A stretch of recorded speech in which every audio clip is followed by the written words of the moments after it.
Hardware is hard. 나는 자네를 보고 투자했다는 거예요. 처음에 3분 정도에 집중해서 들을지 결정을 해요. 투자 심사역들은 설득을 당하고 싶어 해요, 사실은. 네, 간단히 자기소개 좀 부탁드리겠습니다. 예, 안녕하십니까. 저는 인탑스 인베스트먼트에 근무하는 강병식 본부장이라고 합니다. 모회사 인탑스에서 이제 스타트업 투자와 기업 인수 등을 진행하다가 저희가 몇 년 전에 스핀오프 돼서 지금은 전문 투자자로 일하고 있습니다. 흔히 말하는 이제 벤처 캐피탈리스트인데요. 벤처 캐피탈은 보통 이제 한 2개 정도의 트랙이 있어요. 일반적으로 얘기하는. 근데 뭐 중기부 소속의 창업 지원회사, 창투사라고 하죠. 창업 투자회사. 또 하나는 이제 신규 사업 금융 전문회사라고 하는 금융위 소속의 이게 투자사가 하나 있습니다. 보통 신기사라고 하는데요. 서로 이제 자본 규모도 좀 다르고 규제 기간도 서로 다릅니다. 그래서 뭐 창투사는 20억 자본금이 미니멈 요구 조건이고 뭐 신기사는 100억이 미니멈인데요. 저는 인탑스에서 100% 출자한 신기사로 보시면 될 것 같습니다. 예. 그거는 이제 사실 투자사마다 성격을 규정짓는 곳이 있긴 있어요. 그러니까 초기 단계에 많이 몰려있는 투자사도 있고요. 그 이후에 이제 스케일업 단계의 투자사도 있지만 보통은 보유하고 있는 펀드의 성격에 따라서 규정이 돼요. 그래서 이제 저희 같은 경우에는 인탑스 안에 있을 때는 이제 상당히 이른 초기 투자를 많이 했었고요. 저희는 아마 스케일업 단계 시리즈 이제 A부터 한 C 정도 사이에 보통은 많이 투자하는 투자사라고 보시면 될 것 같고요. 스케일업 단계 투자 회사들은 초기 단계 투자 같은 경우에는 수익을 내지 않아도 포텐셜만 가지고도 투자를 받을 수 있어요. 그러니까 예를 들어서 이 큰 시장 규모, 그다음에 높은 성장성 그런 걸 이제 회사가 증빙할 수 있으면 초기 투자는 이제 뭐 시즈 단계부터 뭐 A 정도까지는 투자받기 무난할 수 있는데요.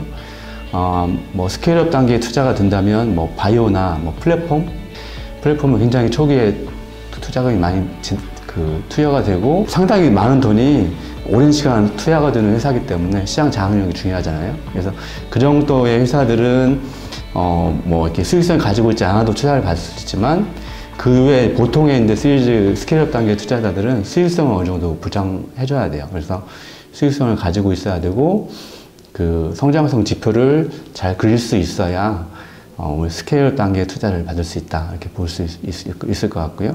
투자 단계는 이제 어떻게 진행되는지 단계별로 성장 단계별로 전문 투자자가 있다고 했잖아요. 네. 그다음에 시드 투자, 그다음에 스케일업 투자, IPO 투자하는 그 단계별로 이제 전문 투자사가 보유하고 있는 펀드별로 영역별로 이제 투자를 하는 게 이제 그 내용이고, 네. 그리고 또 하나는 투자자가 가지고 있는 펀드가 주목적이라는 게 있어요. 예를 들어서 뭐 AI에 투자하는 펀드를 가지고 있다 그러면 AI만 대부분 상당히 많은 포션을 투자해야 되는 거고요.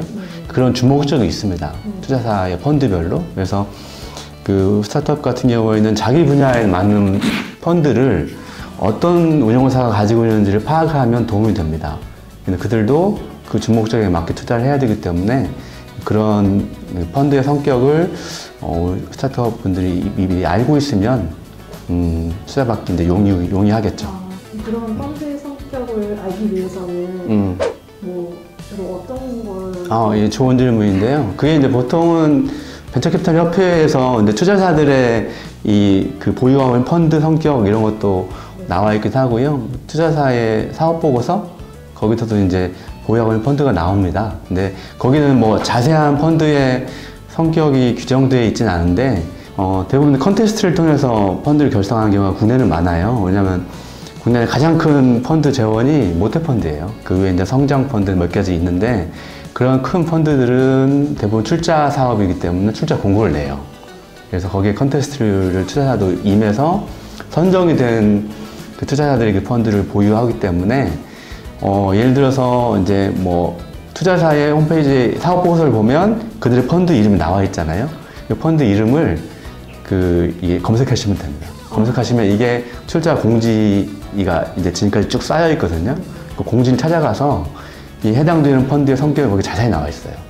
그래도 조금 투자사한테 타겟팅해서 회사를 어필하고 이제 한다면 충분히 정보는 얻을 수 있다.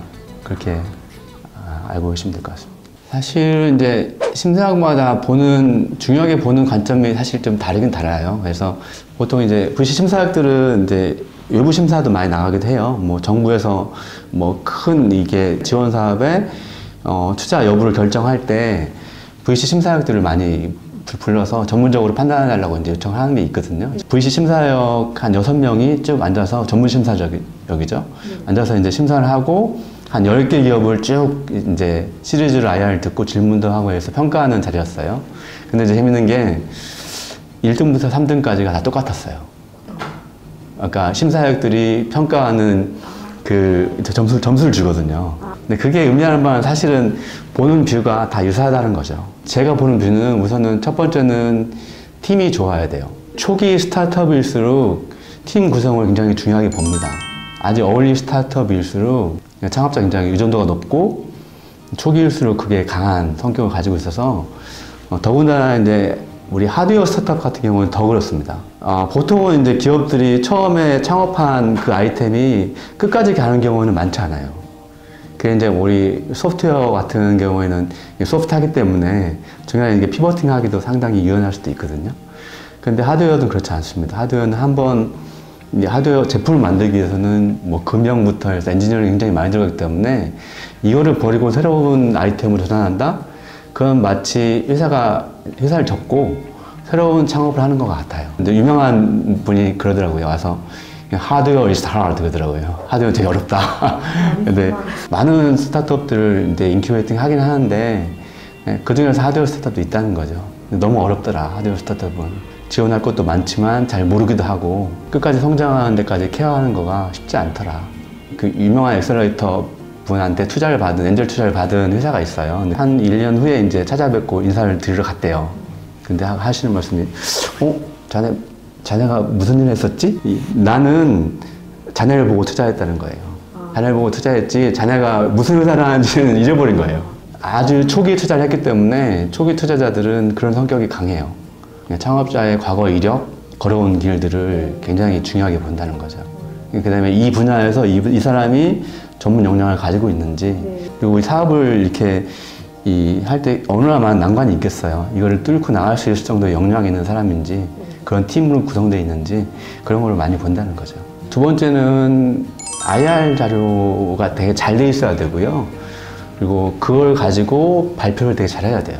그게 왜 중요하냐면 사실 그런 경우만 있어서 생각이 나는 케이스가 있었는데, 스펙이 우리나라 상위 0.1% 안에 들어가는 굉장히 고스펙의 창업자였어요. 처음에 이제 이분의 뭐 과거 이게 히스토리를 보고 있는데 좀 기대감을 가지고 이제 들었는데 발표 실력이 너무 안 좋았어요. 그걸 보고 좀 안타까웠는데, 투자자들은 사실 수많은 발표를 듣거든요. 처음에 3분 정도에 결정을 해요. 이 사람의 발표를 집중해서 들을지. 투자하는 게 설득하는 거잖아요. 나를 설득해야 투자를 받을 수 있는 건데, 투자 심사역들은 설득을 당하고 싶어 해요, 사실은. 자기 논리를 얘기하잖아요. 근데 투자자들은 반대 논리를 또 이제 어필하고, 그거에 대해서 납득이 될 만한 설명과 설득이 있어야 내가 설득을 당할 수 있는 거잖아요. 근데 그걸 원하는데, 그렇게 합리적으로 설득을 하지 못하면 투자는 되지 않죠. 그런 면에서 자료가 충실해야 되고, 발표자의 스킬이 중요해서 적절한 대응과 설득할 수 있는 논리가 있어야 사실은 설득을 해서 투자를 받을 수 있는 거죠. 발표를 잘하는 스타트업들 발표를 많이 들으면 좋습니다. 뭐 세 번째는, 근데 뭐 이건 다 동의하는 부분인데, VC가 매력을 느끼는 투자 대상이 있어요. 뭐 좋은 인력, 그 다음에 큰 시장 규모, 그 다음에 뭐 훌륭한 기술. 이 셋 다 가지고 있는 회사라면 소위 말해서 투자자를 줄 세울 수 있습니다. 장점과 단점이 좀 궁금하거든요. 네, 입장에서. 예, 사실 장단점을 논하기는 사실 어렵지 않나 싶은데, 굳이 단점을 얘기하자면 창업자의 지분이 낮아지는 것, 그거나 뭐 주주 숫자가 많아지니까 관리 이슈가 생길 수도 있고 부담이 좀 된다는 것도 있을 수 있고, 어떤 의사결정을 할 때 이제 투자 계약서상 투자사랑 협의해야 되는 그런 내용들이 있거든요. 혹시나 갈등이 요소가 될 수 있다는 것. 사실 기업 성장에 투자는 사실 필수적이라고 봐요. 그래서 그 기업이 뭐 금수저가 아닌 이상, 창업자가 굉장히 자금력이 있거나 그렇지 않은 이상 투자를 받지 않으면 뭐 시드 단계에서 그 다음 단계 회사가 이제 데스밸리라고 하는 어떤 생존의 위협을 받는 단계가 있거든요. 다 자금 때문에 그런데 이 단계를 넘기기 힘들어요. 보통 기업이 이제 이렇게 선순환하기 위해서는 뭐 시리즈 A를 지난 한 B 정도 단계의 수익성을 가질 경우가 많은데 그때까지는 사실 자금력이 필수적이고 뭐 R&D를 하기 위한 자금력, 뭐 사람도 뽑아야 되고요. 그런 거를 자기 자본으로만은 거의 불가능하다고 봐요. 그래서 이게 뭐 수익을 내기까지 상당히 시간이 필요하기 때문에 투자는 거의 필수적이 아닐까. 그렇게 다 동의하실 것 같습니다.